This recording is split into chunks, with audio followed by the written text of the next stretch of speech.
Hi everybody, it's Kate from Katie Did. I'm just taking my dog for a walk in the beautiful outdoors, and I thought I'd bring you along.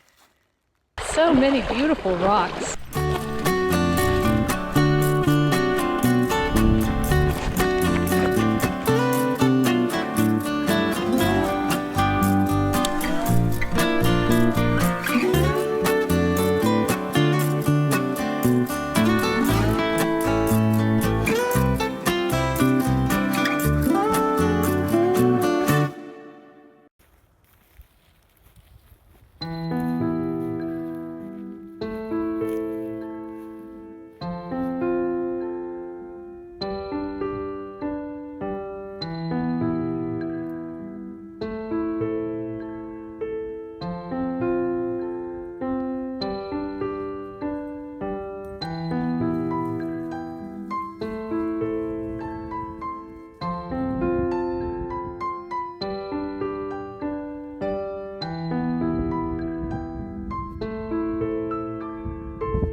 I saw this cliff the last time I was out here and decided that I would come and see if we could find any plant fossils. So, come along. This whole area is it's part of what's called the Fort Union Formation. And the Fort Union Formation was part of the inland seaway.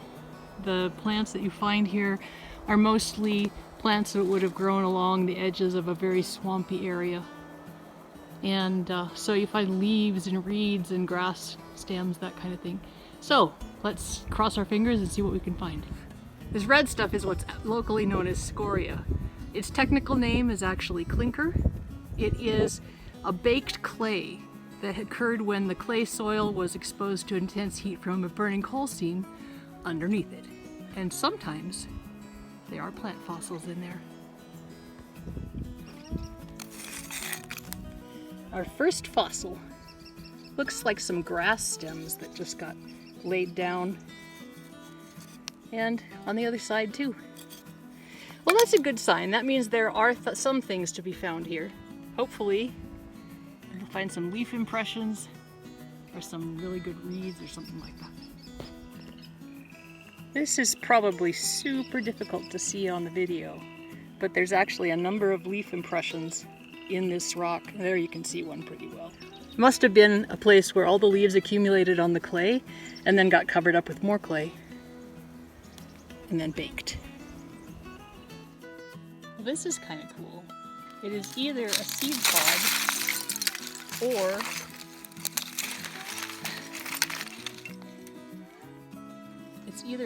pod or an insect of some kind. And honestly, I wouldn't venture to say either way, but it's kind of cool to find it. They're locked in this skinny little piece of clinker. Here you can see one of the reeds that were so common at the water's edge. These are sort of like cattails, I would imagine. Long and skinny. Sometimes you can find really great impressions of them on the super hard baked clay. Here's a pretty great leaf fossil. It has some really nice detail on the edges of the leaves. You could almost identify what kind of tree that was, I would imagine, if one knew such things. And you can see some of the veins in it. Yeah, that's really nice. I'd like to have found a whole one, but this is a good start. This is pretty cool. It looks like a teeny tiny little leaf fossil. And there's another leaf fossil over here, similar to the one we found earlier with those ruffled edges.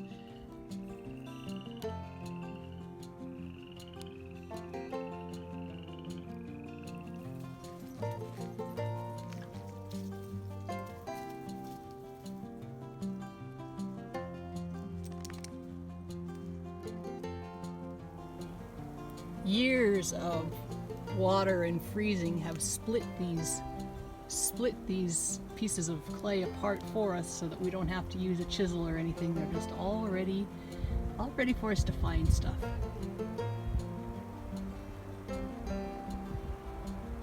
I just pulled out this rock stack. It would be a single rock, but it was laid down in layers of clay. And so when it baked and then eroded, it became quite fragmented. And what I'm going to do with this is I'm going to find a place to put it down, and we're going to open it one layer at a time and see if we can find anything wonderful. Okay, I've gotten down to a spot that's a little less precarious, and I wanted to show you this really cool thing. This little blob here is what is called a concretion, a sandstone concretion. And they look for all the world like musket balls, but they're actually a hard-baked sandstone that was formed around some kind of pebble or something rolling and rolling and rolling in the river. And that's what we end up with. Some of them are quite large. This one is nice and small. Okay, let's open this like a book and see if there's anything inside. Little shadow there, might have been something once.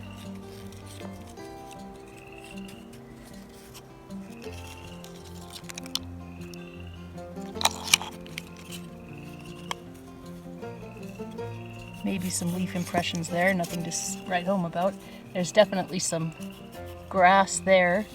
And these shadows, I think, are leaf impressions as well, just not very good ones. Some more leaf impressions. Some actual leaves.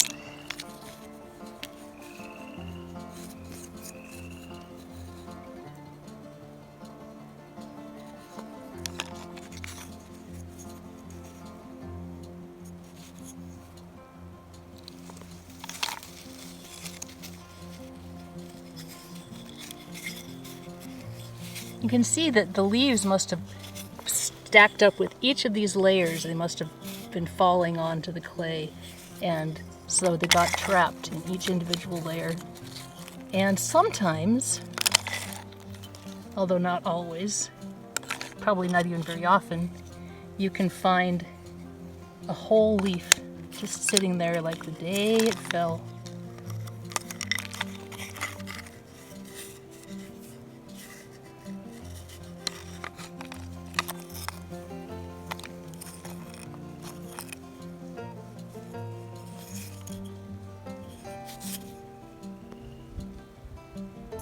I cheated breaking this apart because I needed both hands, and I'll probably have to cheat again to get the rest of the layers, but here's a really nice example of those reed fossils I was telling you about earlier. And maybe a leaf right there. Definitely some leaf impressions here. All right, let's see what else is in here. This is the size of it, by the way. These are kind of cool. I think it's just a reed fossil that somehow got iron in it. So, oh, look at that. That is 100% iron oxide. Isn't that interesting? Very cool. Let's see if we can split it in more. Oh, look at that. There's all kinds of that iron oxide on this side.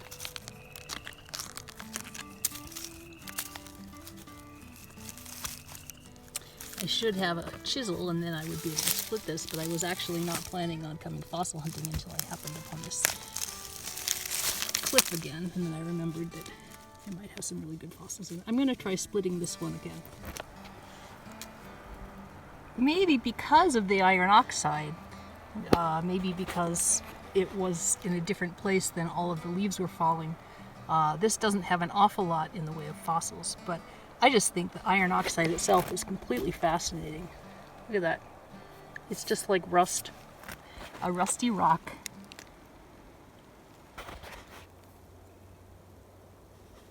There's a really good amount of iron oxide in these rocks up here.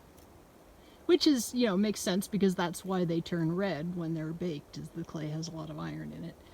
Anyway, I'll come back here when I have actual equipment and a spray bottle and all those things, because I'm really not terribly prepared to do some fossil hunting.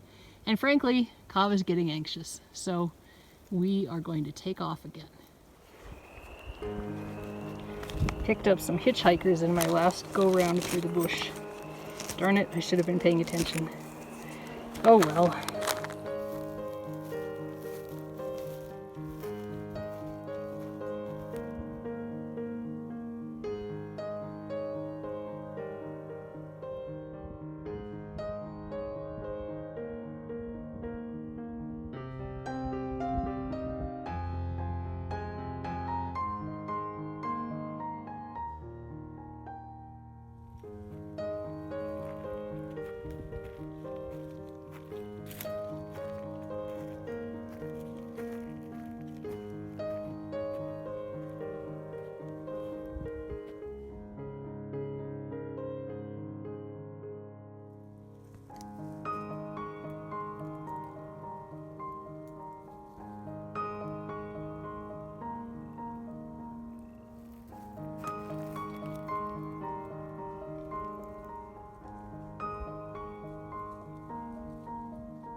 Well, that was really fun. A very pleasant walk in the woods. I hope you had a good time too. This is Kate from Katie Did. Keep on doing.